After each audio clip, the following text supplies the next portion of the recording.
And now, it's time for another Dice Tower review with Ryan Metzler.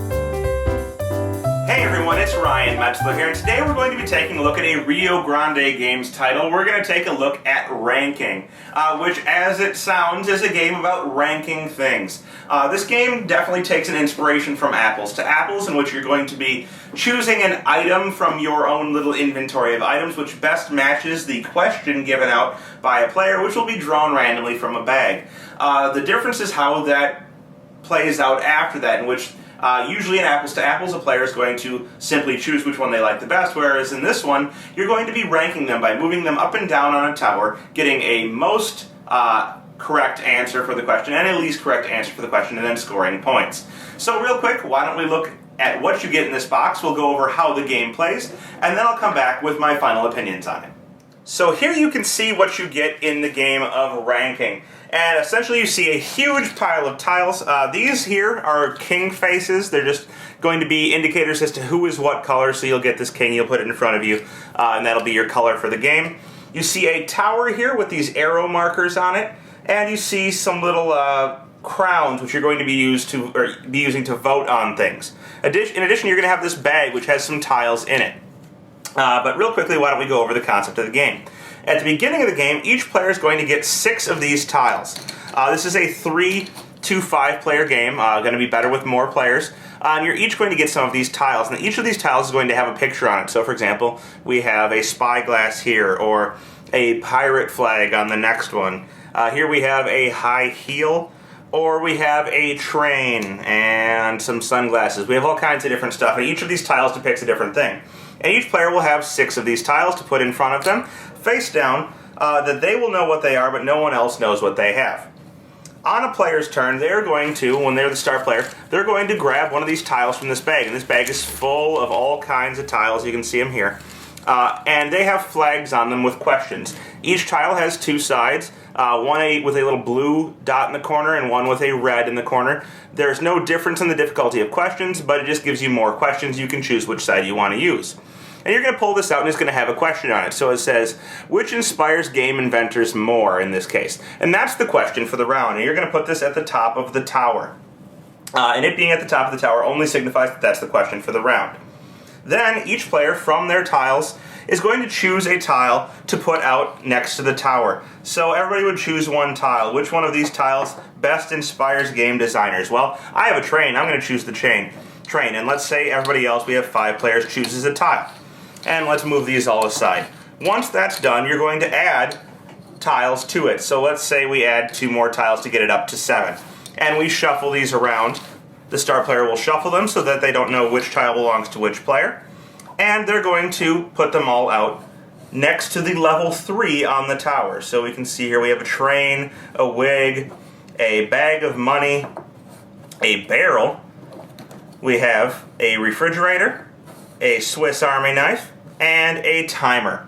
So this is the starting condition after a round has been started. You're going to get your tiles, you're going to choose tiles, add them to the center, mix them up, and put them all at rank 3. Now, in player order, each player is going to have an option on their turn.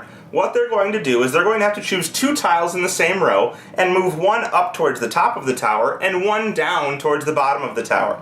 They're going to want to move either their own tile up, trying to be secretive about it, or they're going to want to move up the best option in order to, just kind of satisfy the question, whereas the one at the bottom should technically be the ones that aren't such a good answer. So let's say it's my turn. This train is mine, and it's a good answer in this case. There's tons of train games, so I'm going to move the train up to level 4. Which one of these doesn't inspire games? So, well, I don't think barrels are very inspiring, so I'm going to move that down. After I move, let's say I'm the green player, everybody is going to have 1 each of everybody else's tokens here. So I'm green. Let's say the blue player has 1 each of everybody else's tokens. They have a green, a yellow, a purple, and a red.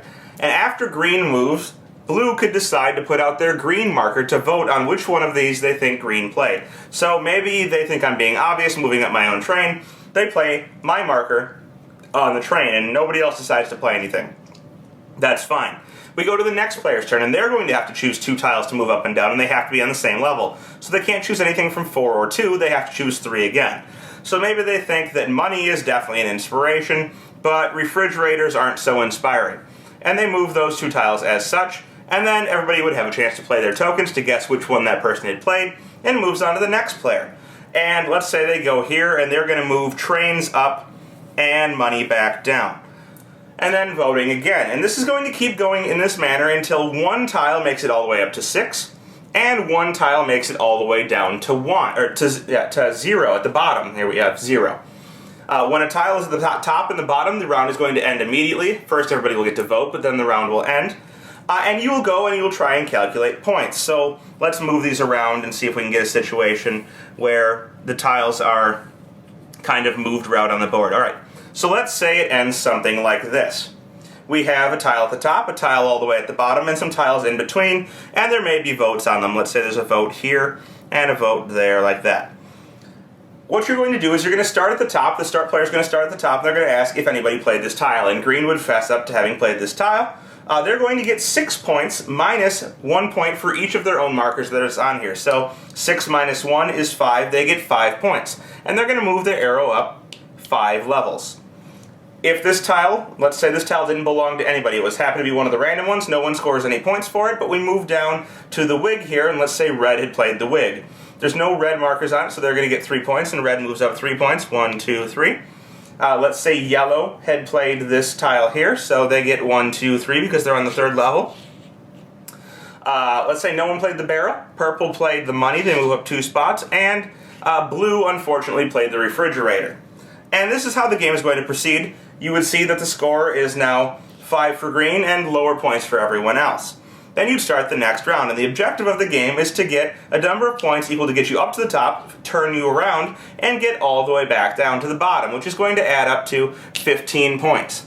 The first player to go all the way up and get off of the board is going to be the winner. And there you have ranking. A game that surprised me a little bit. Now this one I got as a review copy quite some time ago, and it sat on my shelf for months and months because I just couldn't generate any interest in it. And while it's not really my style of game, it isn't a bad game. It definitely has that apples to apples type of feel to it, and the ranking mechanic actually really surprised me, and is something I wish actually existed in the apples to apples family of games. Rather than just having a subjective choice as to which one is the best, there's definitely a voting or ranking system that goes on, whereas, you know, if you are trying to maybe further your own piece up the board, you could go for that route, but, you know, sometimes there's actually some real debate as to which one is a better answer to the question, and most of the time I actually see the better answers get towards the top of that tower. So, I definitely enjoy that aspect of it. Again, not really my style of game, more of a party game, but one that I think is going to be an enjoyable party game for people who like apples to apples, in which it had a little bit more of a substantial system for determining which answer is the best one. So if all of that sounds interesting to you, check out Ranking by Rio Grande Games. Thanks so much for watching the Dice Tower videos. Find more great videos and reviews, as well as our top-rated audio podcast at Dicetower.com. You can also find the latest board game news at Dicetowernews.com. I'm Eric Summerer, and you've been watching The Dice Tower. The Dice Tower is sponsored by Fun Again Games, the world's best game source. Fun Again Games has over 5,000 games available. Check them out at funagain.com.